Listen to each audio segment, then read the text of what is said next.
winter is the perfect time to do some garden maintenance.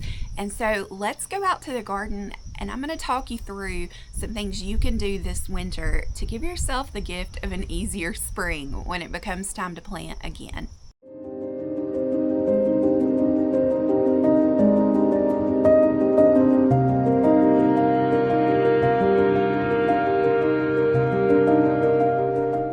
One of the main jobs that we do in the wintertime is we work on the structures in the garden and we kind of check on them, we make any repairs. So if you're growing a lot vertically, this is a really important winter chore that you don't want to skip. So what does that look like? Well, first of all, it looks like just doing a quick check of your trellises. See if they're loose, see if you need to replace any zip ties or however you've got them attached to your post. Check for structural integrity. Some people choose to take their cattle panels or their trellises down for the winter time. Personally, we leave them up, but we don't get a lot of snow here, so there's not really any concern that they're gonna have problems. Even if you do get snow, you should be okay to leave your panels up. It's totally up to you. Now, if you like to rearrange and redesign every year, you might want to pull them down and build out a new layout plan. But if your layout is staying the same, you can leave your panels up. You just got to check and make sure they're in good shape, that they don't need any repair. And you also want to clean them off. And I've got a little tip for you on that. So here behind me, you see the trellises where we grow our green beans. And so our green beans obviously are gone. We've ripped them out. For the most part, they're done. In this section, they're completely gone. But with green beans, the vines can be really frustrating to untangle from your trellises. So here's a little tip for you. Just leave them. Leave them on the trellises and let them dry. You can kind of rip down what's loose and you can get off easily. But then I just let them dry and then I come in and remove them by hand, and it's so much easier once they're dry. So you can see here, once the vines dry up, they're just really dry and brittle and they're much easier to untangle. And green bean vines love to wrap, and so you can see when they're green, it's just really hard to pull them off, but once they're dry, you can almost break them and you can untangle and you can free your trellis and kind of clean it off so it's ready for next spring. So this is a winter job. I'm letting these dry out currently. They're pretty dry, but I'll come through here and this is one of the things we'll do to prepare for spring is we'll clean our trellises off and kind of reset them and make sure they're in good shape. We'll check our zip ties or however you're attaching to your T-post. Make sure everything's still good and secure. Here is a good example of one that needs to be repaired. Do you see the problem? Look at the top. Look at the line of my trellis. It has fallen. This one actually has fallen quite a bit. You can see compared to the height of that one, it should be up here. So when I was planting some things here the other day, I zip tied it just so it wouldn't fall. But this is a repair we need to make. We need to cut the zip tie and we need to raise this back up to the proper level. So that's a good example of a wintertime chore in the garden. This is also the time of year where you want to keep an eye on erosion and weeds, especially in your pathways. So you can tell my pathway by the end of the summer into the fall is getting very weedy, and it's because our wood chips that we put in the pathways, they get thin over time. And as they break down and they get thin, the sunlight can pierce through and we start to have weeds that sprout.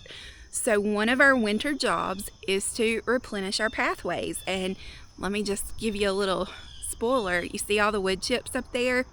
So we get free wood chips delivered to us from a local tree company, and I highly encourage you to call around, build relationships with the local tree companies because they dump them here for free.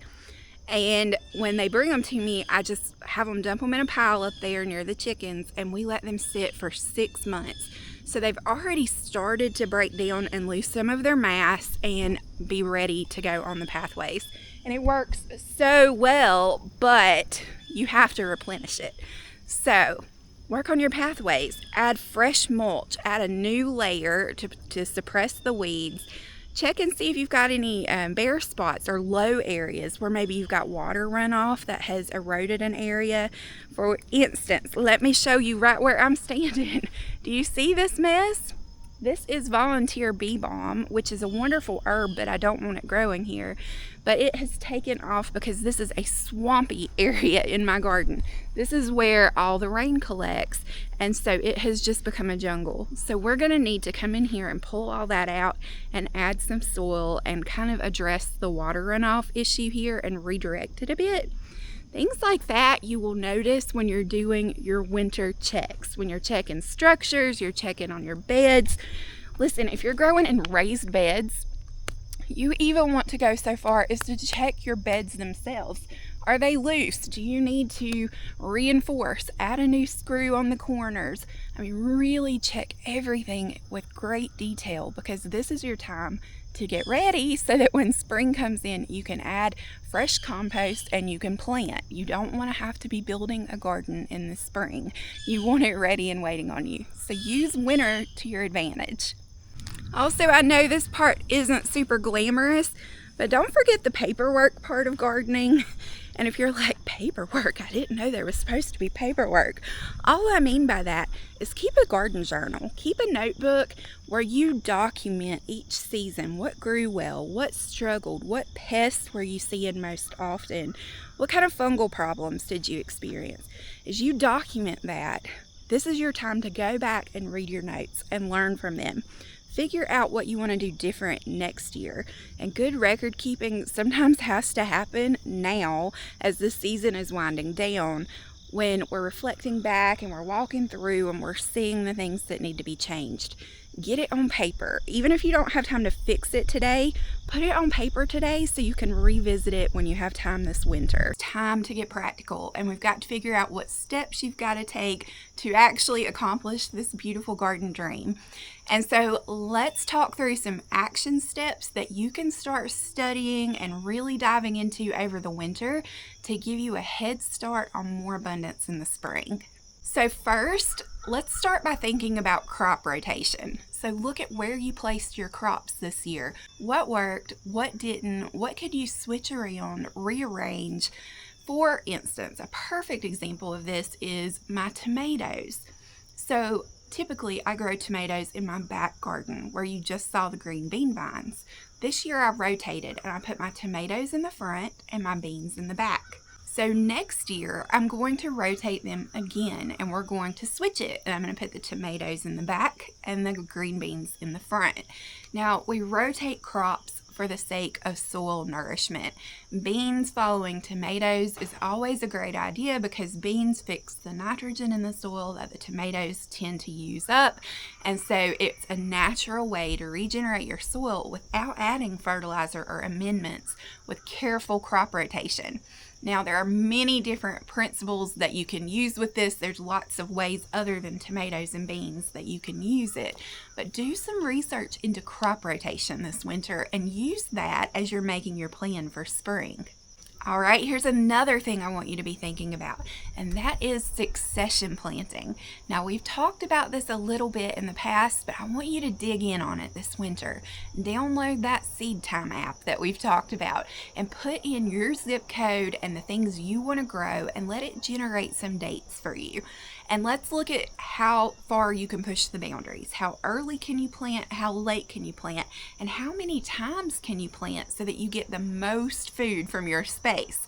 If you only plant carrots one time, you'll only harvest carrots one time. But if you plant a little round of carrots every 2 to 3 weeks, then you're going to harvest carrots every 2 to 3 weeks. And so it's all about determining the right rhythm to keep your garden producing for your family all year long. And succession planting is really your secret weapon when it comes to that. And finally, don't forget to give yourself margin. So sometimes this time of year, we're reflecting back on everything that we've done, everything we want to do next year in the garden.